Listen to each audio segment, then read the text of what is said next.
Okay mga kabiyahero, ito po yung huling bahagi, pangatlong bahagi po nung ating isinagawang pagsiservice sa pilgrimage po dito sa lalawigan ng Pampanga.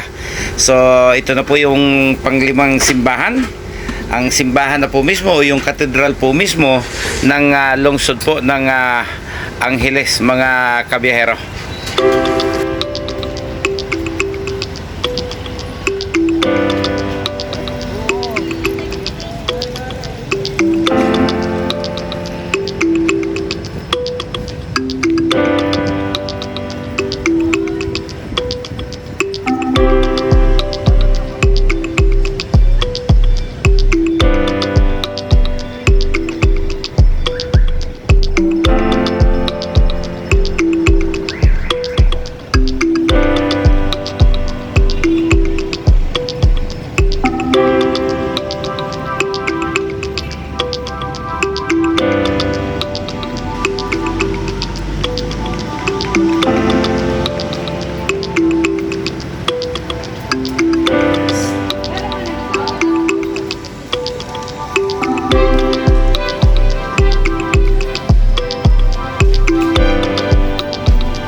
Okay, pang-anim na simbahan po tayo. Matapos po tayong manggaling doon po sa katedral ng San Fernando, ay naririto po tayo sa isang simbahan po na dinarayo dito po sa lungsod ng Angeles. Kaso Kapampangan po yung mga nakasulat.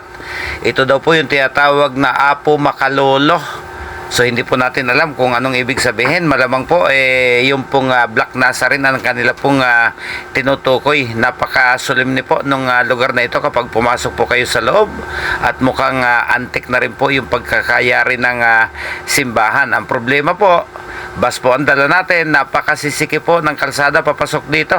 So nakadalawang atim po kami bago nakapasok dito sa lugar na ito dahil napakarami nga pong dumarayo mga kabiyahero.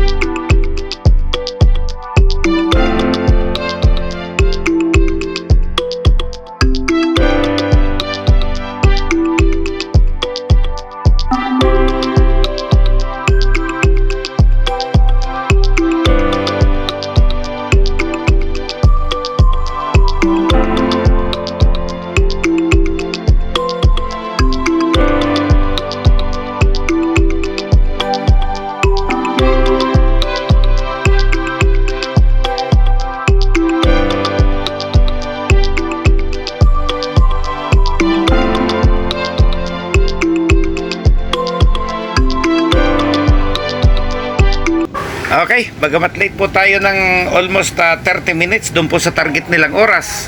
Nangangalahati na po yung misa bago po tayo dumating dito sa huli at pampitong simbahan dito po sa Our Lady of Grace sa bayan po ng Mabalacat, Pampanga mga kabiyero.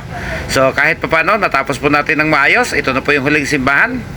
Maraming salamat po sa mga nagtiwala na rentahan po yung aming mga bus. Sana sa susunod. Okay, salamat din po sa mga nagtiwala na maglaan ng oras para panoorin yung ating mga video. Team Lintec, maraming salamat sa patuloy na suporta.